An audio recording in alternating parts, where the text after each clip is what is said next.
Welcome back to From Our Neurons to Yours from the Wu Tsai Neurosciences Institute at Stanford University, bringing you, as always, to the frontiers of brain science. I'm your host, Nicholas Weiler.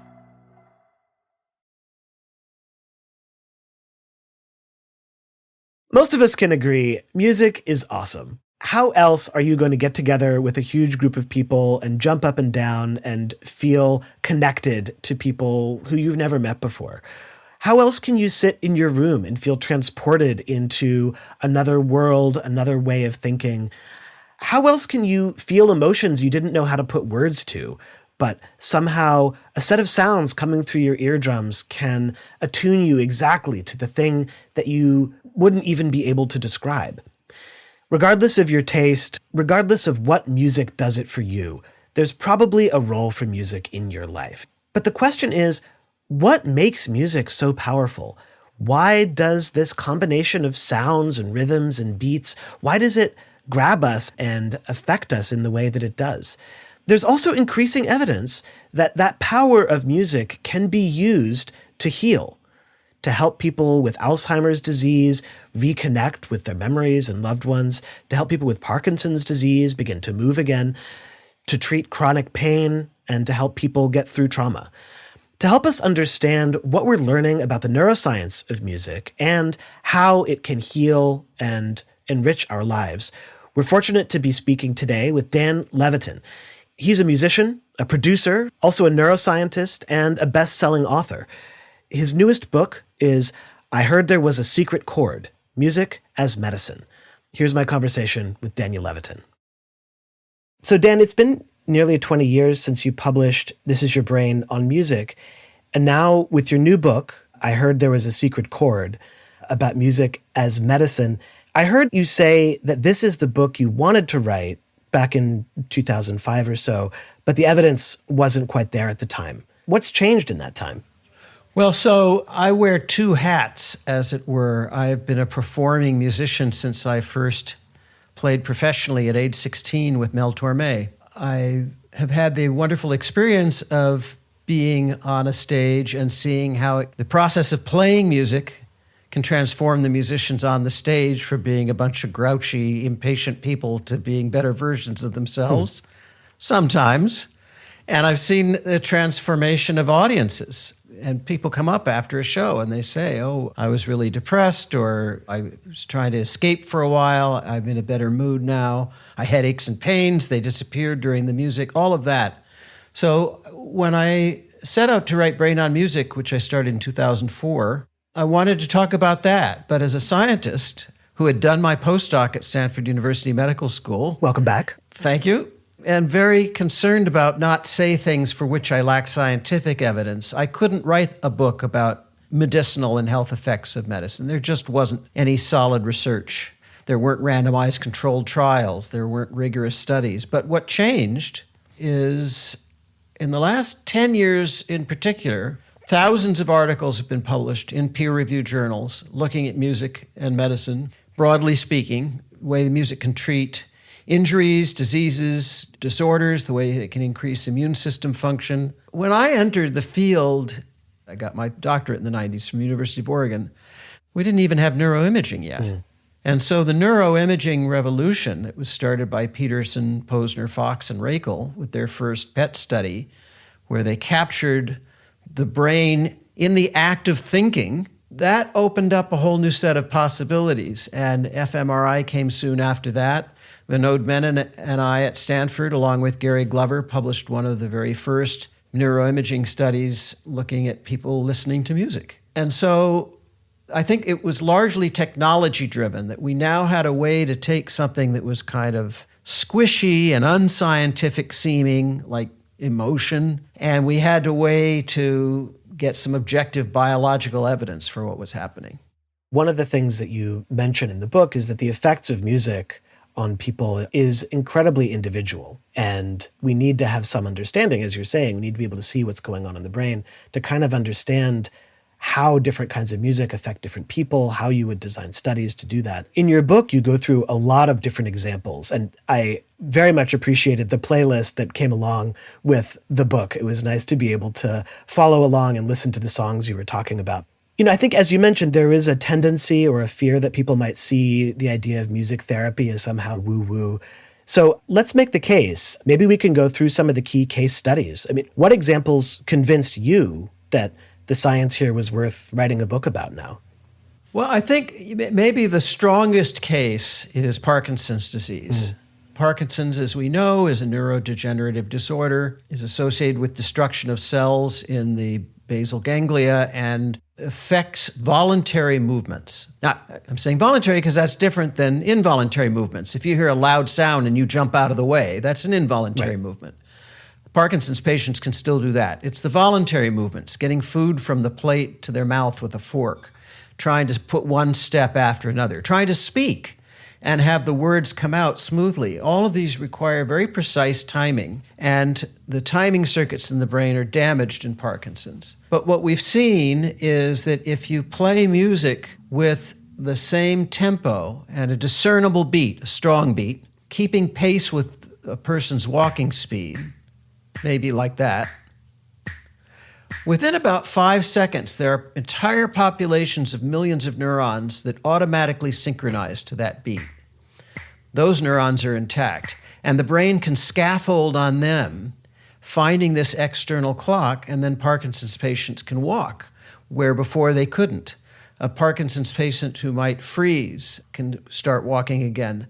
And through a rhythmic auditory stimulation program of therapy, say over a 2-week period, 15 or 20 minutes a day with this kind of music going, Parkinson's patients after a couple of weeks don't even need the music anymore. Now that's where I found this so fascinating, because at first I was thinking when I was reading, oh, well, that's a metronome, right? We're giving an external timer and they can synchronize to that. But then the fact that it goes on, what do you think is happening there?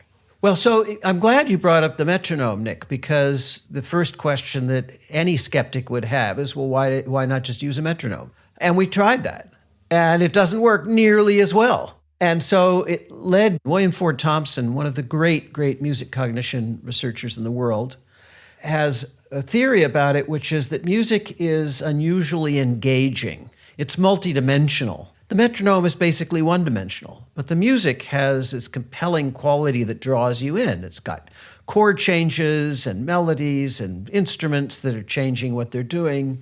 Maybe there's lyrics. And so you're engaging attentional systems of the brain more fully, which is why it works better than a metronome. Do you think patients are also able to sort of bring that signal on board so that they can have music running in their own heads rather than having it be external? Yeah, we call it audiation. They can imagine the music playing. And at some point, they're able to build up supplementary capacity. I mean, the thing to remember here, and this is kind of an old idea in cognitive neuroscience, the brain is massively redundant. There are lots of circuits that do the same thing. And just as a segue of another example that makes the case, you remember Congresswoman Gabby Giffords was shot. I was just about to bring that story up. Yeah, tell us about that. So she was shot in the left temporal lobe by a would-be assassin, and she couldn't speak. She had expressive aphasia. The speech circuits in her brain were obliterated. But using melodic intonation therapy, which is a fancy name for saying they taught her to sing, she could speak again. And in many, many cases, not just Gabby Giffords, but in many we've seen. In fact, if I could back up a minute, Vinod Menon at Stanford and I showed this many years ago, that although there are music circuits in the brain that are separable from the speech circuits and language circuits, there are other circuits that can process both, but the neurons that are processing musical lyrics are operating in a different mode than when they're processing spoken words and speech. Okay, interesting. So you've got some overlapping circuitry and some unique circuitry. And so it seems as though the intact circuitry of the lyrical system tied into the music system allows you to learn to say things like, I need a glass of water, or show me to the bathroom. Things that you couldn't say just in prose, but if you are saying it in music, you can do it. Bob Knight has this wonderful demonstration. It's not a public demonstration, but Bob Knight up at UC Berkeley has a patient with expressive aphasia following a stroke, not a gunshot. And the person could not say the word happy birthday. He's all tongue-tied. The expressive part isn't working. He sounds something like this. But then he can sing happy birthday to you, just completely, in the next breath. So there's separate circuits, and by training the musical system, Gabby Giffords learned to speak. And now you can see YouTube videos of her. She speaks perfectly normally. I love the metaphor that you use in describing this, that it's kind of like having a Swiss Army knife, right? And if one piece is broken, the brain is redundant, so it has other pieces. You can use a different tool to get the same job done. It may not work as well at first, but you can get there. I wish I could take credit, Nick, for the Swiss Army knife metaphor, because it was Lita Cosmides and John Tooby who were in the lab with me when I was an undergraduate studying under Roger Shepard at Stanford and Jordan Hall. And they coined this metaphor of the brain being a Swiss Army knife. The idea was that to somebody who's never studied biology or neuroscience, the naive thinking is, we've got a speech system and it evolved for speech, and we've got a music system that evolved for music, and we've got a motor system that evolved to help us geo-navigate. But it didn't really work that way. And so you end up with duplication of function and some things being co-opted. The famous example of co-opting is that if you haven't studied biology, you probably think that birds have feathers for flight. But they don't. The evidence is they evolved feathers to keep warm. And once they had them, they became co-opted through evolution for flight. So we don't know which of the systems were intended for what, but thank goodness we have this Swiss Army knife. And the metaphor is apt, because if you've got a little, say a screwdriver and it's broken, you can use the bottle opener as a screwdriver. Mm-hmm. Yeah, and I want to come back to all of this neuroscience in a moment. Let's get a couple more examples of some of the results that are coming out about ways in which music can potentially heal. Another one that I thought was really moving, you talked about patients with Alzheimer's disease who have lost many of their memories. They're perhaps deep in dementia, and they tend to collapse in on themselves or turn in on themselves. What's the effect that people have seen with music therapy for Alzheimer's disease? Yeah, so to back up a bit, often with profound memory loss, either to Alzheimer's or for other reasons, people no longer in this condition, they don't recognize where they are. They don't remember how they got to this place. It doesn't look like their house. They're in a facility, but they don't remember ever coming there. Nobody looks familiar. They don't recognize their loved ones. They may not even recognize themselves in a mirror. Yeah. You're talking about profoundly disorienting events. And so the brain, in a kind of protective mode, has them fold in on themselves and stop paying attention to an outside world that makes no sense. But it is a principle of memory that the earliest memories in are the ones that are most resilient to damage, and they're the ones that stay intact the longest. So if you play music from somebody's youth who has no memory of anything recent, that can reignite in them a sense of who they are. It reconnects them with a self they thought they had lost. Suddenly they're 13 years old again or 20 years old again. They come back to memories that they had lost access to. And part of the story there is that many of us believe everything you've ever experienced is in your memory somewhere. The problem is memory is not like a computer where you can just type in a search term and find it. Yeah, there's no random access, really. Yeah, it's more like, in my youth, there was a cartoon called Tennessee Tuxedo, and there was Mr. Whoopi's closet. And he would open this closet, and it had all kinds of junk in it. It would all fall out, and he'd have to dig through it. But it's really more like Roger Shepard's office when I was an undergrad. He was just super messy. And there were things piled on the floor to the ceiling, and things were on chairs and falling over. And he happened to know where things were most of the time, but nobody else could find anything. And your memory's kind of like that. So what you need is a unique cue. What can access that memory and nothing else? And music is really good at accessing memories that were associated with a particular time and place. So that's what a memory neuroscientist wants in a stimulus, something that's uniquely associated with a particular set of circumstances. And so what have you seen, or the folks who are doing these experiments, when one of these patients who, as you said, was folded in on themselves, you play them some music from their youth? How does that affect them? Well, in many cases, they relax, they become animated, alive. they can start talking and become loquacious. They may not have spoken for months. Again, they know who they are, at least momentarily, and the effects can last for hours, sometimes days, of having been pulled out of themselves. Sometimes they revert, sometimes they're able to make small connections to what's going on around them. But what it does is it brings some humanity back to them, and it helps their loved ones to see a glimpse of who they had lost. Mm. And there's so many other examples. You mentioned chronic pain. You mentioned depression and trauma, post-traumatic stress disorder, schizophrenia. I don't think we can go into all of these examples, but it seems that music has many unique abilities to access some part of us that is deeply human, to restore something that is central to us. One of the things that I was thinking about as I was reading the book, you made a comment at one point that it's wrong to think of music as being valuable because it can heal. It's valuable because it's music and it's wonderful and it's something that brings out our humanity. So I'd love to spend a minute talking about our relationship to music more broadly. I think you wrote a whole book on this, the human history with music. You wrote in the book, we have archaeological evidence of musical instruments that go back 60,000 years. Cultures all around the world use music. You argue at one point that singing may have predated speech. So how does this deep human history with music help us understand why music is so powerful for us? Yeah, so as you point out, some of the oldest artifacts found in human and Neanderthal burial sites are musical instruments. Music has been around for a long time.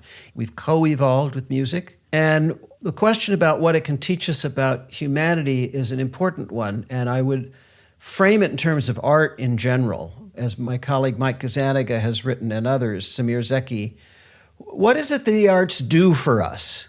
Why do we spend so much energy and resources pursuing them, either as practitioners or as audience members? What is the evolutionary advantage of music, you might ask? And how has it come to mean something to us? There are a lot of different possible answers, but I think the loftiest one, which may be the most compelling, is that art in general and music in particular can increase empathy. Now, it does so in behavioral ways and in neurochemical ways. We know that when people listen to music together, they tend to release oxytocin, the neuropeptide associated with bonding and trust, social salience. In addition to those feelings of belonging, we experience more compassion, sensitivity, tolerance, understanding. Art can help us to view the world differently than we viewed it before, to see it through another person's perspective. Literature can do things that a newspaper article can't. You can read about a conflict in the world in the newspaper in dry facts, and no matter how well it's written, it feels abstract. It's happening halfway around the world. It's not me, or these people are all different than me. But great art, literature, plays, dance, painting, sculpture, and music can represent the experience of people whose lives are different from yours. And through that can come an understanding of the pressures they face, the similarities between you and they in terms of hopes and dreams. And through art, which is an act of imagination, we can imagine a world better than the one we're in. And only by doing that can we actually build the world that's better than the one we're in. So let's get into talking about the brain. This is a show about the frontiers of neuroscience. So can you take us on a journey into what we are starting to understand about what is going on in the brain when we listen to music or when we make music? I want to think about both sides of this. Let's give an example. Let's say I'm listening to a song by Jon Batiste, and one of my favorite artists. He has a new album that just came out. Fundamentally, we have a bunch of vibrations in the air coming out of my speakers, which my inner ear somehow incredibly decomposes into a set of pitches or notes. And then something else happens. How is it that that song, those notes or chords, can give me the shivers or make me feel like crying or dancing? That's the thing that is so mysterious about how music impacts the brain. So what are we learning about that? Well, it's pretty complicated. As you point out, all sound starts with some movement. It's something being hit or plucked or air moving through a column like vocal cords or a trumpet. There's some movement that causes a molecular disturbance in the atmosphere. The molecules bounce your eardrums in and out. They wiggle back and forth. And from that wiggling, the brain has to, as you say, decompose or reconstruct, really, what it is that was in the original stimulus. And it does that through a bunch of special processing circuits. One circuit just extracts the pitches, the frequencies. Another circuit extracts the durations. Another brings those two together, the durations and the frequencies, and creates a sense of timbre. Timbre is what makes your voice and my voice sound different, even when we're saying the same words at the same speed and the same pitch. We have a different tonal color, as a trumpet does from a piano. Mm-hmm. Those pitch representations are bound up into representations of melody and harmony and chordal structure. The durations are bound up into representation of rhythmicity, meter. Accents come in because the brain is tracking loudness differentials. So these are all independent circuits operating in parallel to some degree and in serial in others. Some of them depend on earlier stages. Some of them are happening in parallel. And we know that this is true because we've seen people with brain damage, focal brain lesions from a stroke or a tumor or some other injury, where they no longer can recognize pitch, but they can recognize rhythm, or vice versa, or they can recognize pitch and rhythm but not tell one instrument apart. And it's well known to people who study vision that the same thing's happening in the visual system. Color is processed separately from location or movement or edges, boundaries, contrast. And so this miraculous reconstruction happens so quickly, though, within tens of milliseconds, that you don't realize, maybe 40 thousandths of a second, it's done. All you hear is John Batiste. You hear the piano, you hear the drums, the bass, but your brain is putting it together a piece at a time. One of the things I thought was, I don't want to dwell on this, but I thought it was so fascinating. You had a long section about how can we tell these different instruments apart, these different instruments playing the same notes sometimes, and somehow our brains are able to separate those through slight differences in timing, differences in timbre. So one of the world experts on timbre is Steve McAdams, who I recruited to McGill from IRCAM in France. He's still at McGill. And he and Vinod and I worked on a study where we did brain mapping of people listening to different timbres. And we found that there's actually a timbre map in the brain. And timbre is 3 to 6 unique dimensions. So this is like we've got a map of trumpets, trombones, tuba, all guitar, piano, all that stuff. That's great. And if you were to unwrap the auditory cortex, there's a portion of it that looks like a piano keyboard, really. That's amazing. It goes from low notes to high. So in the motor and the somatosensory cortex, we have the homunculus, which maps the human body. In the auditory cortex, we need to come up with a name for this, the musical instrument unculus of some kind. Yeah, the conductor unculus. The conductor unculus. Okay, we'll work. The condunculus. We'll workshop that. But I want to get from there, representing what is the sound, what are the instruments, what is actually happening in the world. How does that turn into the fact that it gives me shivers? Yeah, so that's a great question. And I don't know that we have a definitive answer, but we have some notions, some hypotheses. Vinod and I did a study where we looked at an area of the brain called Brodmann Area 47, which is a small sliver of tissue on either side of your temples, right behind your eyes. And it appears as though its job is to figure out what's going to happen next in the world in some sort of temporal sequence. It's a pattern detector. It's trying to predict what's going to come next. So it had been known to work with vision and with speech. So if I were to say, Nick, the pizza was too hot to eat. Yeah, you would have predicted what I was going to say.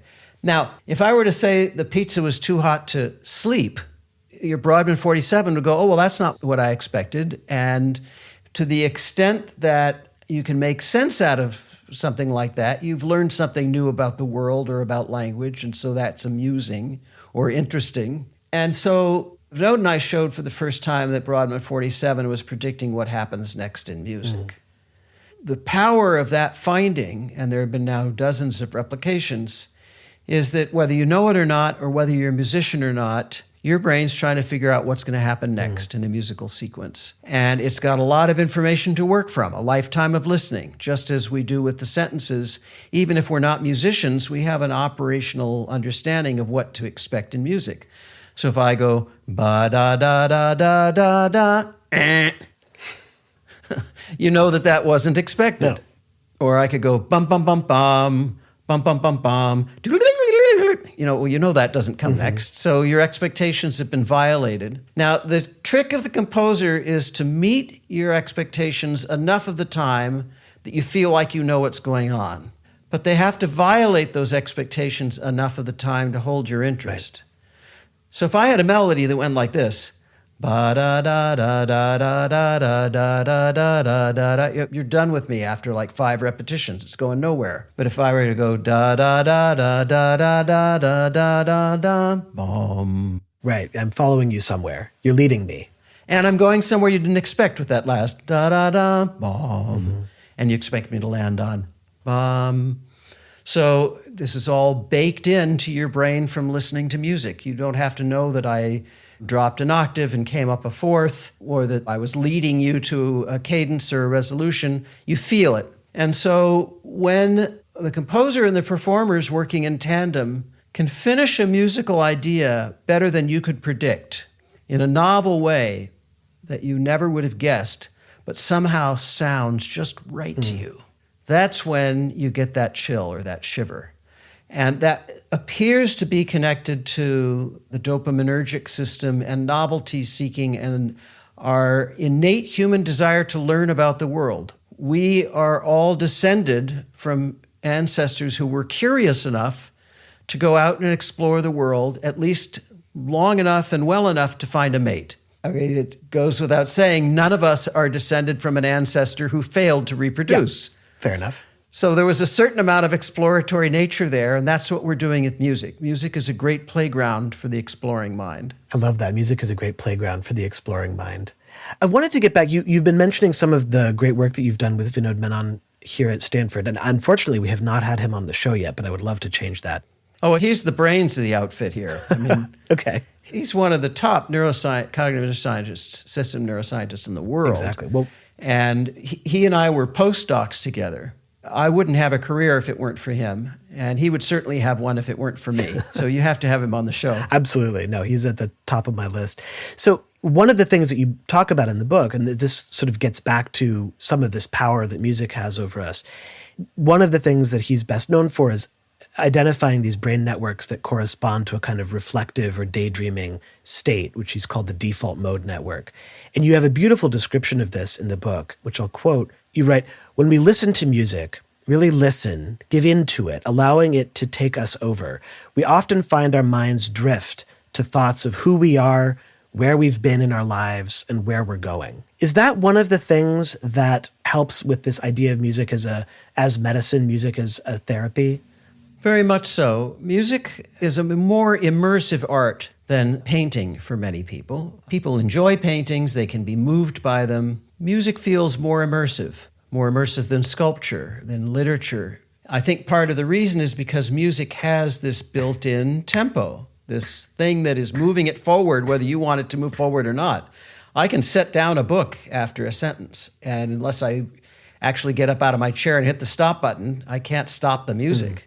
It's going on without me.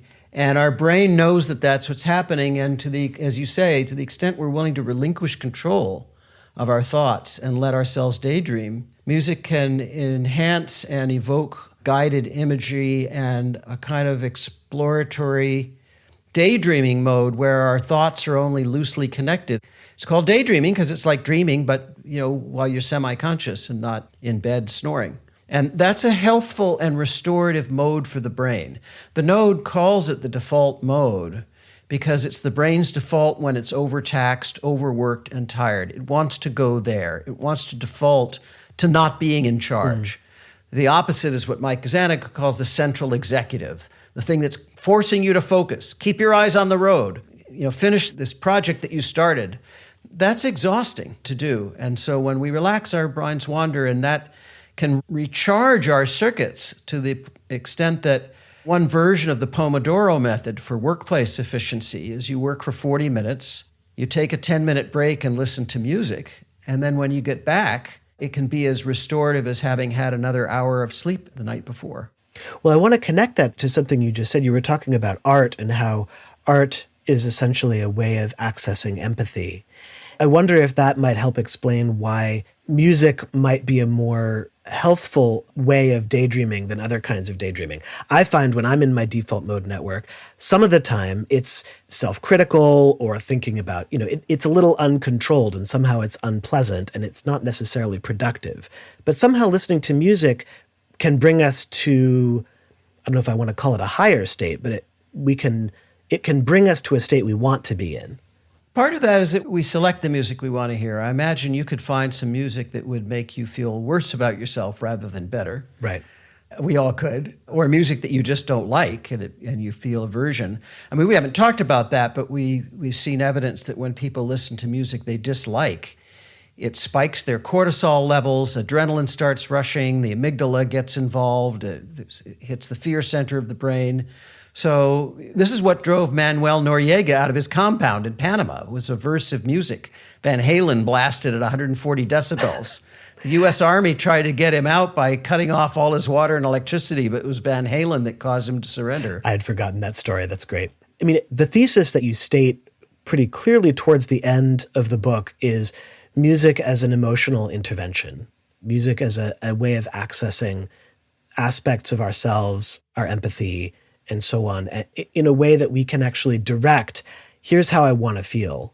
And we all have the intuition for what music we want to listen to bring ourselves to a particular place or to match the mood that we're in.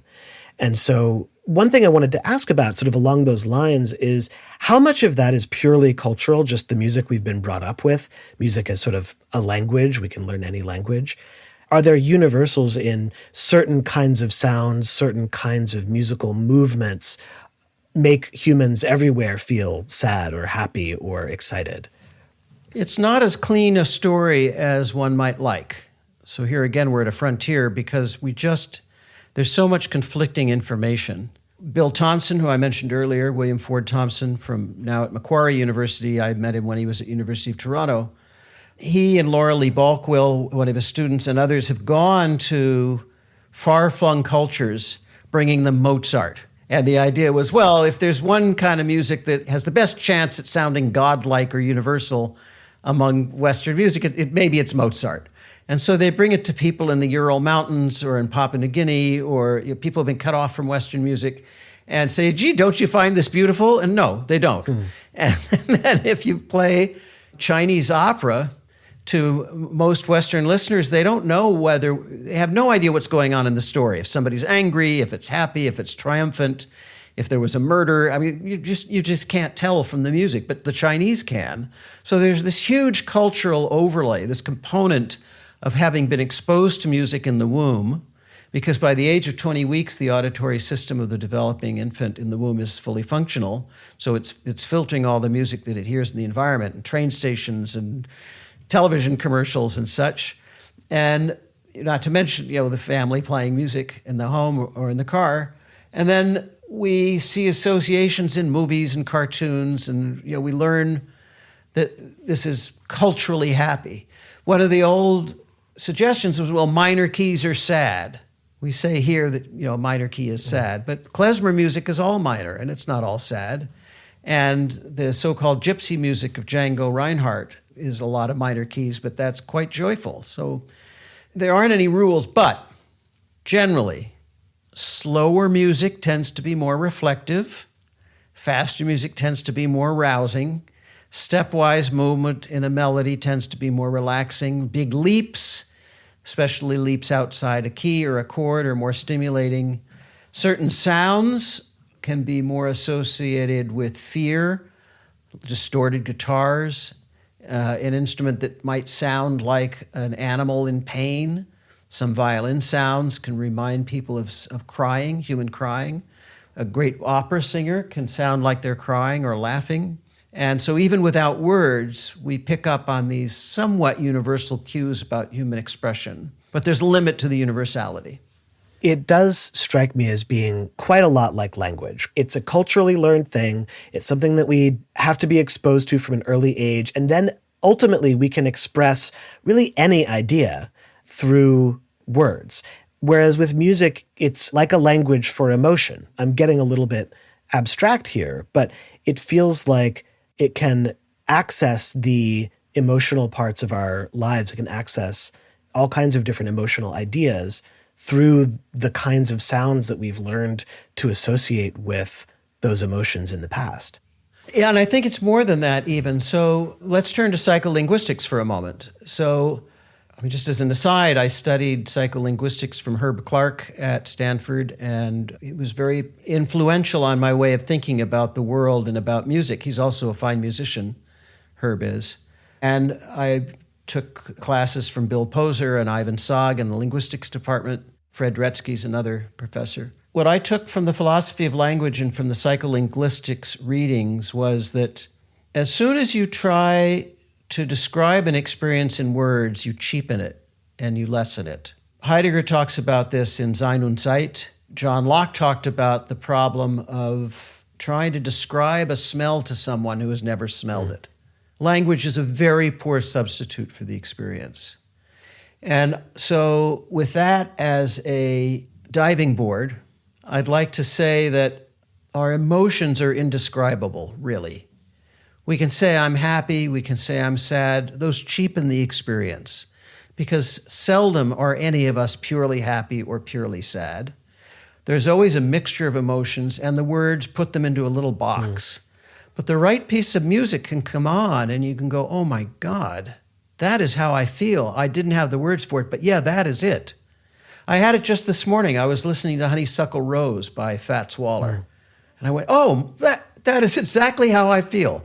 The joyful ebullience, the abandon, the sort of irreverence, it was a whole mixture of things, and the words are making it worse. You just have to hear the song. I've been feeling that a lot. It's been a great experience because I've been reading the new book on John and Paul, A Love Story, at the same time as I was reading your book and preparing for this interview. And they're very aligned in just sort of like, how do you get these emotions? How do you get the sort of genius of channeling either the emotions of a whole generation or of some very particular idiosyncratic and sometimes troubled individuals into these beautiful pieces of art? I didn't mean to go on to that, that tangent. To your point, though, about how there's culture here, Lennon and McCartney were very, very well steeped in and educated in the music of Rodgers and Hammerstein and Cole Porter and Irving Berlin and the Gershwins, the Great American Songbook. They wanted to be writers of Broadway shows. That's what they wanted. And then the rock and roll revolution came along, and so they did their best to take those ambitions and put them into a 3-minute pop song, or eventually 5, 6, 8-minute rock songs. But they were so conversant in this musical language of emotion that they were incredibly effective. The idioms of it, just as one example, I just started learning to play Martha, My Dear on the piano, which is a Paul song from the White Album.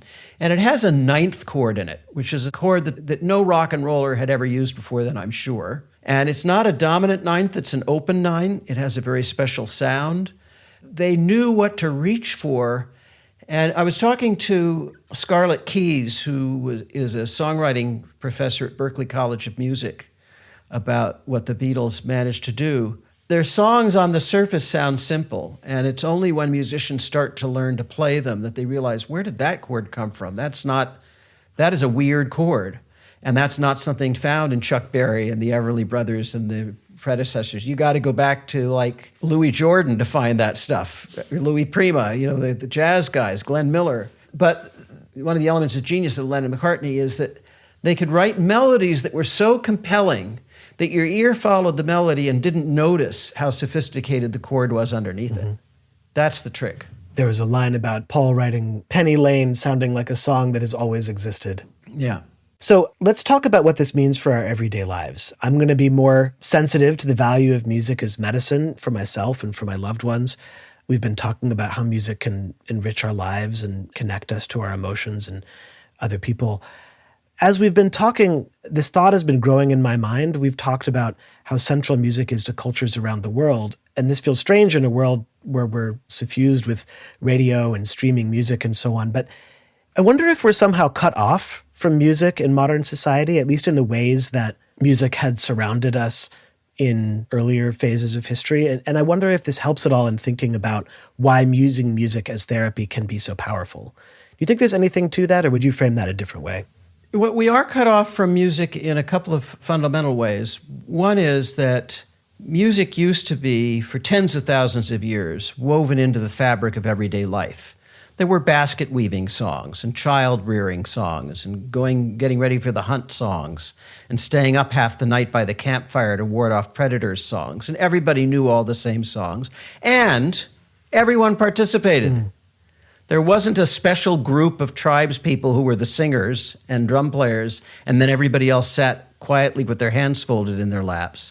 Everybody joined in. And then in the great heyday of popular music in the post-Edison cylinder era, from about 1920 to about 2000, maybe 2005, there were these songs that everybody knew. There were fewer ways to find music, and so we had these common pieces of music that an entire society knew. My friend Weird Al Yankovic just said the other day that the reason he doesn't write parodies anymore, like he used to, isn't because he doesn't want to, but there's no one song that everybody knows that he could parody. Right. And so that's a kind of disconnect. The other disconnect is that music was immersive in a way that it isn't now. The millennials tend to see music as sonic wallpaper. It's just sort of there, like a painting at a Holiday Inn bedroom wall. You know, it's not really there to enjoy, it's just filling up space. It's a very different approach. I don't mean all millennials and in all cases, but that's a generational trend. In my generation, and I imagine in yours, you knew the names of the artists. You knew the names of the songs, or if you didn't know the name of the song, you could at least go, that's the song, On a Dark Desert Highway. I don't remember what it's called, but you know, something about wind in my hair. We had common ground, but we lack now. Well, let's end. I'd love to hear you talk about the study that you did in 2016 about families listening to music, and see if there's anything that we can draw from that for our listeners that maybe can help us all enrich our relationship with music. Yeah, so this is a study in which we wanted to understand the role that music can play in a household. And we set up a controlled experiment where we took away people's stereo systems for a week, or we gave them a bunch of stereo equipment. And it was counterbalanced, so one group started without and then had it and vice versa. And everybody had a smartwatch, and then there were these GPS beacons around the house. And we were able to tell, because of the smartwatch, we were able to tell what their heart rate was, their respiration rate. Because of the GPS, we could tell how close they were in proximity to one another using the smartwatches as GPS locators or beacons. And a number of surprising things happened. When there was music playing in the home, for romantic couples, married or unmarried, gay or straight or non-binary, the romantic couple tended to have 30% more sex when music was playing out loud in the home in a week. If there were children in the home, the children tended to spend more time helping to prepare the meals and clean up after. And everybody in the family sat closer together or stood closer together. They were in closer proximity. And this was music they were selecting, presumably. Yes, they self-selected. Yeah. So what do you take away from this? I mean, we've talked a little bit about the power that music has, the history of humans with music. We've talked about all the things, the experiences that music can bring us. So, I mean, what's one or two things an audience member could do to enrich their relationship with music to get some of these effects? Well, I think the biggest thing, and we haven't talked about this, but I think the best thing somebody can do is if you've never played an instrument, learn one. This whole idea that music should be reserved for those who are super duper talented or those who are going to make a living at it is crazy. There's no city in the United States where kids won't join a basketball game if they have the opportunity to on a corner or at school. Nobody says, I'm no Steph Curry, so I'm not going to play basketball. And you don't hear people say, well, I'm no Martin Luther King, so I'm not ever going to talk. I'm not going to be a great orator, so, the hell with it. But we do say it about music. And I think it's unfair to our evolutionary heritage, and it's unfair to ourselves. I think music making is joyful, and it's not a competition. It doesn't matter how good you are. Nobody really cares. And so I say it partly because in my previous book, Successful Aging, I gathered evidence of the neuroprotective effects of learning an instrument, especially later in life. But musicians tend, as a group, to be longer lived than non-musicians. We don't exactly know why, so it's a finding without a mechanism, but It does involve a lot of eye-hand coordination. It involves being aware of what, if you're playing with others, it requires you stepping outside yourself well enough to be able to coordinate what you play with what they're playing.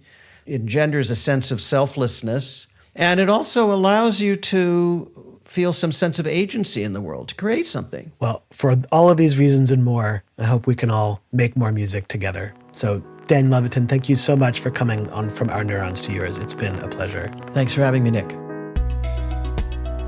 Thanks so much to our guest, Daniel Levitin. Daniel Levitin is a neuroscientist, musician, and the author of 4 New York Times best-selling books, including This Is Your Brain on Music. He's Dean Emeritus at Minerva University, Professor Emeritus at McGill University, and Adjunct Professor at UCLA David Geffen School of Medicine. Thanks so much for listening to From Our Neurons to Yours. If you are enjoying the show, please give us a shout out on your streaming platform of choice. Leave us a comment or send us a note. We're always interested in getting your feedback. We want to hear what works for you about the show. What are some topics in neuroscience you'd like to hear? You can reach us at neuronspodcast@stanford.edu. The show is produced by Michael Osborne at 14th Street Studios. Sound design by Ali Arizola. I'm your host, Nicholas Weiler. Until next time.